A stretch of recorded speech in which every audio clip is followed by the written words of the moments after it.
मुझे लगा था ये बस बचपन की यादें हैं, जब तक वो आवाज़ें फिर से सुनाई नहीं देने लगी। मैं आमतौर पर यहाँ कुछ पोस्ट नहीं करता, लेकिन मुझे किसी को ये बताना ज़रूरी लग रहा है, क्योंकि मुझे लग रहा है कि मैं पागल हो रहा हूँ। दोस्तों, एक कहानी रेडिट पर एक बंदे ने शेयर की थी, जिसमें वो अपने साथ हुई एक ऐसी घटना बताता है जिसे देखकर आपकी रूह तक कांप जाएगी। तो चलिए उसकी कहानी की शुरुआत करते हैं। ये सब एक हफ्ते पहले शुरू हुआ, जब मुझे मेरी 10 साल की उम्र की डायरी मिली। मैंने इसके बारे में सालों से नहीं सोचा था, पर यह अचानक मिल गई जब मैं अटारी से कुछ सामान निकाल रहा था, जैसे बचपन की यादों का टुकड़ा हाथ आ गया हो। इस डायरी में मैं अपने बचपन की कुछ बातें लिखता था, जैसे कि मैंने 5वीं कक्षा में कितनी रैंक हासिल की थी, और मैंने किस नाटक में भाग लिया था, या फिर मैंने कौन सी रेस जीती थी। ऐसी ऐसी बातें लिखता था। तब तक सब कुछ सही था, जब तक मैंने डायरी का अंतिम पेज नहीं खोला था। मुझे याद था कि मैंने उसमें अंतिम एंट्री क्या की थी। उसके बाद एक एंट्री देखकर मुझे अजीब सा महसूस होने लगा। एक एंट्री थी जो मुझे बिल्कुल याद नहीं थी, जो मेरे 11वें जन्मदिन के दूसरे दिन की थी। शुरू में सब कुछ ठीक था। पार्टी में जो मिले थे वो गिफ्ट मैंने लिखे थे, जो गेस्ट आए थे वो लिखे थे। लेकिन इसके बाद कुछ एक अजीब एंट्री लिखी हुई थी। डायरी में लिखा था कि मुझे अटारी पर नहीं जाना चाहिए, वो सुरक्षित जगह नहीं है, वहाँ से अजीब सी आवाज़ें आती हैं। पिछली रात वहाँ से किसी ने मेरा नाम पुकारा था। ये एंट्री देखकर मेरा दिमाग चकरा जाता है, क्योंकि मुझे बिल्कुल याद नहीं था कि ऐसा कब हुआ था, या फिर ये एंट्री मैंने कब लिखी थी।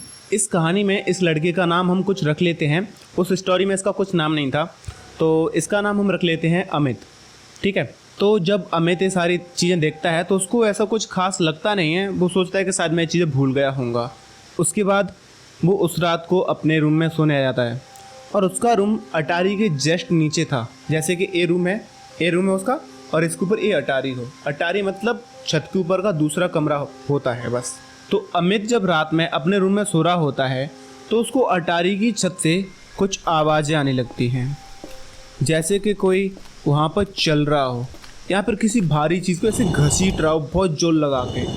अमित सोचता है कि उसका घर लकड़ियों का बना हुआ है, मतलब उनकी जो छत थी उसमें लकड़ियों का यूज़ किया गया था।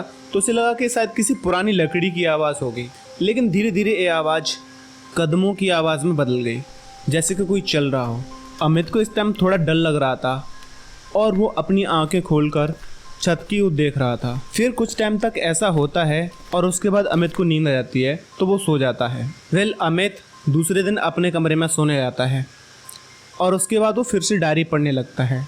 और वहाँ पे शॉकिंग चीज़ ये थी कि वहाँ पर उसको एक और नोट लिखा हुआ मिलता है, जस्ट उस नोट के नीचे जो उसने कल पढ़ा था। कल उस नोट के नीचे कोई नोट नहीं था, लेकिन आज वहाँ पे एक और नोट लिखा हुआ है। अमित सोचता है कि कल तक तो नहीं था, या फिर किसी और ने लिखा है, या फिर कोई मेरे साथ मजाक कर रहा है, या फिर मैं पागल हो रहा हूँ, या फिर सच में कुछ बहुत खतरनाक मेरे साथ हो रहा है, या फिर इस घर में है। और जब अमित यह सब सोच ही रहा था, तभी छत से फुसफुसाहट की आवाज़ सुनाई देती है।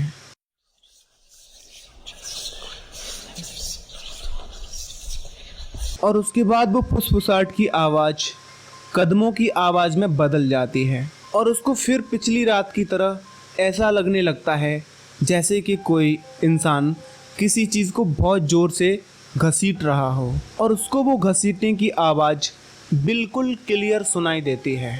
और थोड़ी देर में सब कुछ रुक जाता है, लेकिन उसके बाद अमित को बिल्कुल क्लियर अटारी से आवाज़ आती है, अमित आओ। ये आवाज़ सुन के अमित इतना डर जाता है कि वो फिर कुछ भी नहीं कर पाता, और एकदम से बेहोश हो जाता है। तो दोस्तों, ये थी हमारी एक छोटी सी कहानी। आई होप आपको अच्छी लगी होगी। अगर अच्छी लगी है तो हमारे चैनल को सब्सक्राइब करें, और वीडियो को लाइक करें, और कमेंट करके बताएं अगली स्टोरी हम किस चीज़ पे बनाएं। Thank you so much.